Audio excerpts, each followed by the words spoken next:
저희가 이 박수홍 씨 관련 사건 뭐 왕왕 전해드렸었는데 이 친형과의 분쟁이 뭐 그 관심사였죠. 아 구속이 됐어요 네. 어제. 30년 동안 동생 박수홍 씨의 출연료 116억 원을 횡령한 혐의를 받는 친형 박모 씨가 결국 어제 구속됐습니다. 어제 오전 서울 서부지법에서 박 씨에 대한 영장 실질 심사가 진행됐는데요. 담당 판사는 증거인멸과 도망 우려가 있다면서 구속영장을 발부했습니다. 친형 박 씨는 어제 예정 시간보다 일찍 법원에 도착해서 취재진을 따돌린 것으로 알려졌고 피의자 신문이 종료된 뒤에도 법원과 연결된 검찰청 출입구를 통해 빠져나가서 취재진과는 마주치지 않았다고 합니다. 예. 자 뭐 흔한 말로 연예인 걱정만큼 쓸데없는 걱정이 없다고는 하지만 박수홍 씨의 경우는 가족들한테 또 너무 많은 액수를 이렇게 어떻게 보면 가로챈을 당했다. 이 때문에 뭐 얘기를 안 할 수가 없는데, 팀장님, 네. 이 동생의 출연료 등등 이 수입을 빼돌렸다는 의혹이 처음 제기됐던 그 계기가 뭐였죠?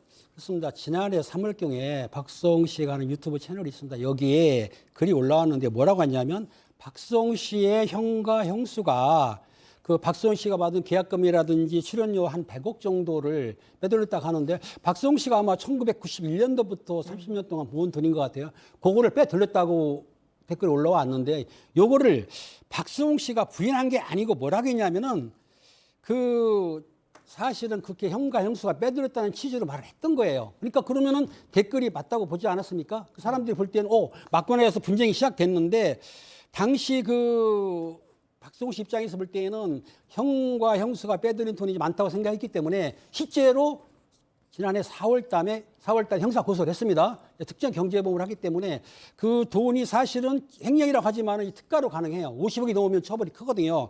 이렇게 고소를 했고 또 6월 달에는 형사 고소 외에 민사 소송을 했는데 무려 손해배상 86억 원을 손해배상 청구를 했고요.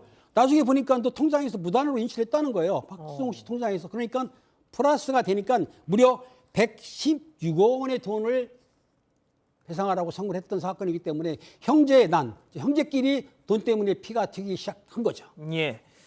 자, 그래서 친형이 어제 구속이 된 겁니다. 그럼 여기서 세 번째 사건 체크포인트 짚어보죠. 최소 21억 원이 무슨 얘기죠?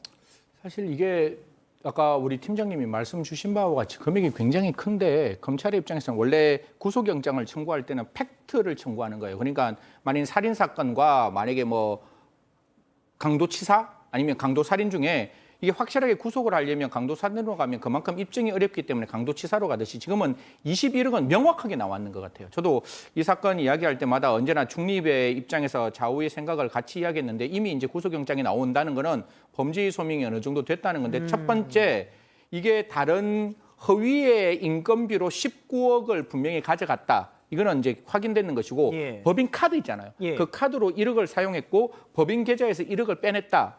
이까지는 확인이 됐는 것 같아요. 그래서 그 부분 21억에 대해서만 지금 영장에 적시를 했고 적시한 영장을 판단했을 때 우리 형사소송법에서 세 가지를 판단하는 거죠. 범죄의 소명이 있고 도망할 우려, 증거인멸의 우려가 있는데 범죄가 소명됐고 구속의 상당성인 도망할 우려, 증거인멸의 우려가 있다라고 판단한 것으로 보입니다. 예. 자, 박 변호사님은 개인적으로도 이 박수홍 씨하고 친분이 있잖아요. 자, 그런데 그 실제 막 힘들어하는 모습 옆에서 자주 보셨었죠? 방송을 좀 오래 같이 일을 해가지고 또 형도 제가 몇 번 봤었고요. 이제 매니저를 같이 하니까. 근데 이번에 구속된 친형. 근데 구체적인 뭐 내용은 제가 알 수는 없었는데 또 그런 얘기를 또 저한테 하거나 뭐 그러지는 않았기 때문에 어쨌든 간에 그 이후에 금액이 박수홍 씨 측은 116억 정도 횡령을 했을 것이다. 좀 전에 지금 얘기한 것처럼 검찰에서 지금 소명됐거나 확인된 거는 21억 정도 되는 것 같아요. 116억이냐 21억이냐. 근데 사실은 딱 소명되거나 확인된 게 21억이고 아마 조사를 좀 더 한다 그러면 더 늘어날 가능성도 있을 거고요. 이 116억조차도 공소시효하고 소멸시효에 받는 것 같아요. 민사, 형사 지금 다 넣었거든요. 사기죄도 10년이고 일반 채권도 10년의 소멸시효가 있습니다. 그러니까 10년 정도만 지금 계산한 거예요. 아, 그러니까 박수홍 씨가 방송 활동을 한 게 거진 뭐 30년 30년이다 제가 보니까 됐거든요. 그때부터 매니저 일을 형이 해줬으니 했으면 그럼 나머지 더 20 됐겠죠. 아이고야. 더 되는데 10년만 지금 계산해서 116억에다 주장을 한 거고 또 그 중에 검찰에서 아니면 경찰 단계에서 확인된 건 21억 정도 되는 것 같고요. 앞으로 검찰 수사 과정에서 금액도 늘어날 수도 있고 공범관계 늘어날 수 있어요. 뭐 형수라든지 뭐 관계자들 그런 것들도 아마 좀 지켜봐야 될 부분 같습니다. 자, 이런 가운데 지금 또 무슨 얘기까지 나오냐면 말이죠. 이 박수홍 씨 친형, 구속된 친형이 보유한 재산이 최소 100억이 넘는다. 이런 얘기까지 나오더라고요. 네. 그 어제 연예 전문 유튜버 이진호 씨가 박수홍이 형에게 먼저 손을 내밀었다. 이런 내용의 영상을 공개했습니다. 지난해 10월 열렸던 첫 공판에서 박수홍 측은 형과 수익을 7대3 비율로 나누기로 했다는 녹취록을 제시하면서 원고와 피고의 전체 재산을 그렇게 나누자고 제의를 했지만 피고 측에서 이를 거부했다고 밝힌 바 있습니다. 이진호 씨도 이 점을 짚으면서 공증을 통해 재산을 합쳐서 박수홍이 7, 형이 3 이렇게 갖기로 나누면 최소 60억 원 이상은 친형 부부가 가져갈 수 있지만 거절당한 거라고 말을 했는데요. 아무래도 그 형이 박수홍의 재산이 얼마가 되는지 명확하게 알고 있는 것 같다면서 7대3으로 나누면 본인이 가진 돈보다 덜 갖게 되는 거를 계산을 한 거라고 주장했습니다. 아, 내가 더 가져갈 수 있는데 7대3으로 내가 합의할 이유가 없다. 뭐 이런 얘기인 거죠. 쉽게 말하면. 자, 팀장님, 그런데 이게 참 남의 집안 문제라서 얘기를 뭐 함부로 하기가 좀 그렇긴 합니다만 이 박수홍 씨 사건에 대해서 많은 분들이 약간 공분하고 약간 놀라하시는 이유 중에 하나가 그 가족들이 이런저런 예능 통해서 특히 어머니도 그렇고 그 형수도 그렇고 많이 나왔거든요. 그때는 막 진짜 너무너무 막 그냥 세상 부러울 것 없는 화목한 가정인 줄 알았는데 하하, 이렇다는 게 좀 참 그렇습니다, 보기에. 일부에서 이런 말을 합니다. 박수홍 씨가 효자하고 착하기 때문에 형을 용서해 줄 것이다라고 말하고 있지만 박수홍 씨 최측근이라고 그래요. 측근을 뭐라고 했냐면 이번 사건이 끝날 때까지 부모님하고 연락도 안 하겠다. 형하고는 끝까지 간다고 했던 이유는 뭐냐면 형이 만약에 그 횡령한 금액을 일부 보상을 하고 합의하게 되면 가능하지만 횡령 금액을 반환하지 않을 경우에는 박수홍 씨는 현재를 볼 때에는 끝까지 간다. 즉 형사 고소고 민사 소송이 끝까지 가기 때문에 박수홍 씨가 착하고 효자라고 하더라도 할 건 하겠다. 이렇게 명확한 의지를 보인 것 같습니다.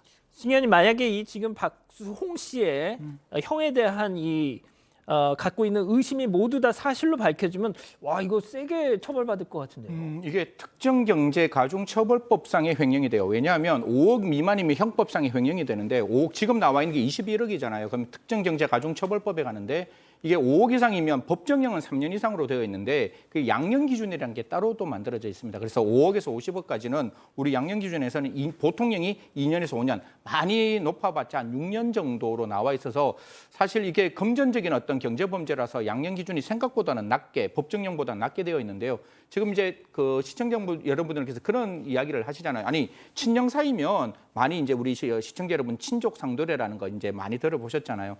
이게 직계열 쪽 배우자, 동거, 친족, 동거 가족에 대해서는 형을 면제하는데 지금은 동거하는 친족이 아니었기 때문에 친고죄가 됩니다. 그래서 박수홍 씨가 이 형을 고소하게 됐는 거죠. 그래서 고소 사건이었기 때문에 지금 이제 다투고 있는 건데 저는 어떻게 보면 이 횡령은 다른 횡령과 달리 아까 우리 앵커가 말했다시피 저도 조심스럽습니다. 가족에 대한 신뢰가 무너지는 것이고 오히려 그 가족의 신뢰를 배신했다면 저는 분명히 이건 가중 사유로 판단될 수 있는 부분이 있다 이렇게 예. 말씀드리겠습니다. 자, 박 변호사님께는 제가 그거 여쭤볼게요. 지난 6월달에 박 변호사님 다른 방송에 하시는 그 네. 프로 있잖아요. 거기서 박수홍 씨 사건을 직접 다루셨었지 않습니까? 거기서 나왔던 내용을 제가 조금만 정리해드리면 친형 가족이 박수홍 씨 이름으로 들어놓은 사망보험이 8개였다. 자, 그리고 23살 연하의 여성과 최근에 결혼을 했잖아요. 자, 그런데 그 여성과 관련한, 그러니까 박수홍 씨 부인과 관련한 온갖 이런저런 루머의 유포자가 형수의 절친이었다. 그때 방송하셨던 걸 제가 말씀드리는 겁니다. 그리고 녹음 파일도 그때 박수홍 씨가 그 방송에서 공개를 했잖아요. 거기 보면은 친형 야 부모 형제를 자르든지 여자 그러니까 그 부인 여자를 자르든지 네 사주가 그래. 그러니까 이게 어떻게 보면 야 너 가족이 엄마 아빠야 형이야 아니면 네 와이프야 약간 이런 느낌이잖아요. 이게 좀 말하기가 조금 불편한 부분도 있긴 한데 박수홍 씨는 그 전까지는 이제 조금 무시하고 이렇게 그 돈 부분에 대해서 무시하고 살다가 아마 새롭게 이제 가정을 꾸리면서 그때부터 이제 이걸 제대로 좀 챙겨야 되겠다라는 게 됐고 그게 시발점이 돼서 지금까지 이 구속 또 소송까지 이어진 게 아닌가 생각이 듭니다. 예. 아 이거 뭐 좀 앞으로 좀 계속 지켜볼게요.